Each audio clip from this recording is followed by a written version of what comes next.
Minister, thank you for your time, sir. How are you? I'm very well, and to all the listeners, Travis. Yeah, no, thank you. We really appreciate your time. First and foremost, how are you guys, soaking in the pressure that came with hosting the G20 and the fact that, by all accounts, you as government managed to host this particular global event in a very successful way? Yeah, no, thank you very much. It was indeed a defining moment for our country and also for the people of South Africa, the hospitality, the warmth that was felt across the country. But it has also positioned South Africa as an advocate for multilateral platform, that the world can only be good when we all work together on developmental issues, on peace, on climate change, on financing for development, and on artificial intelligence. So it is indeed a great feat for our country, and we look forward to member states and countries moving towards implementation of the declaration. And what about some of the issues that as a Department of International Relations are you faced with? What are the biggest challenges that you really want to focus on that are of critical importance? And some of us, it includes also what we had. I'm not too sure how true is it that America wants to isolate us as a country as part of AGOA. And surely you then have to find alternative channels. But please just give us a sense of your projects or some of the programs that you are dealing with, at least for 2026. Yeah, indeed. It is key that we affirm multilateral platforms. One of the main aspects that is coming in 2026 is that South Africa is now the interim chairperson of the SADC regional body, which is seized with the issue of regional integration, peace and security in the SADC region. So we look forward to make our contribution to deal with the issues affecting the region. Economically, issues of trade, obviously issues of cross-border crime, and also to build on the already laid foundation. In terms of regional trade, SADC is at 21%. How do we enable SADC to move beyond the 21%? The continuous implementation of the Africa Free Trade Area. There are already green shoots coming out with trade with Ghana, Egypt, and so forth, all those countries that have ratified. Yeah. How do we build on that to create the 2 trillion market that Africa can be? Because when there is development, there is economic integration, there will also be peace in the continent. So these are issues that we have to continue to work on to build regional peace and trade.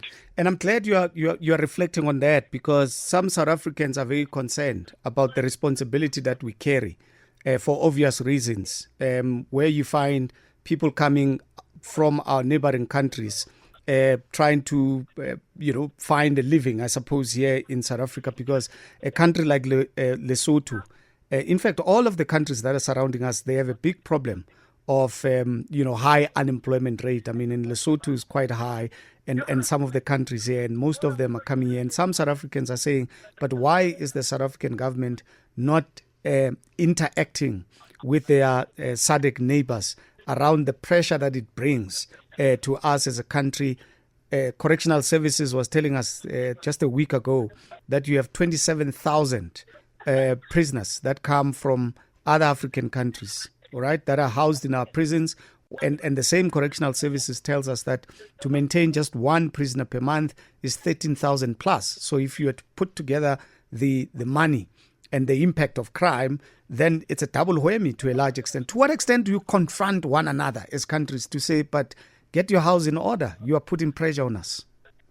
Yeah, Tabi, so globally, the GPT, the per capita of human people that live in their own countries, Africa has the highest in the whole world. In terms of continent, countries that where the majority of their citizens reside outside.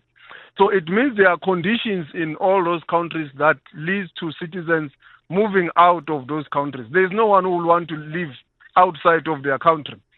So we all have to work together. That's why we have the body of the AU to respond to that. And if you look into all our exports across the globe, one of the highest, I think Africa is the third trading partner of South Africa, where we send processed material or semi-processed material. We are the biggest beneficiary of the Africa Free Trade Area at around 45%.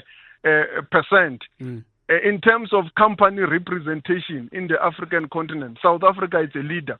Our companies are in most of the African countries. You name them, MultiChoice, our banks, Tiger Brands, Vodacom, MTN, and so forth. They've got a presence in most parts of the continent. So what does that mean? It means that we have got a bigger responsibility to work for regional integration, for peace, and so forth. And that is the reason why we take our AU responsibilities very serious, including to interact with our own neighbors, as you have said. You will remember in August, around September, we had what is called a BNC with Lesotho, where all those issues were ventilated, issues of trade and issues of cross-border crime, issues of immigration. All those issues are not holy cows when we meet. We do engage with them. A week ago, we were in Mozambique, if you will remember. Same issues of regional trade, issues of cross-border, all issues were also engaged. You will also have seen that one of our biggest companies, Sasol, launched one of their plants in Mozambique. And that plant is now going to have processed gas and energy out of Mozambique, done by Mozambicans with the technology of Sasol. So this is the role that the South African government and South African companies are continuing to play, which we also have to continue to advocate for. But it's still not enough, as I've said. The regional integration in terms of trade is at 21%. In other parts of the world, it's usually above 50%. But as the most industrialized part of the region or of the continent, we stand to benefit more out of regional integration. So these are issues that we continue to put on the agenda of this multilateral forum, SADC, the AU, but also at a bilateral level. Yeah. Let's talk about the rest of Africa now, because I'm interested to know what is our position. There seems to be the coups are becoming popular. Some people in some quarters would even say there is no any other alternative rather than a coup, because we've been trying to adhere to democratic principles to vote out this particular government.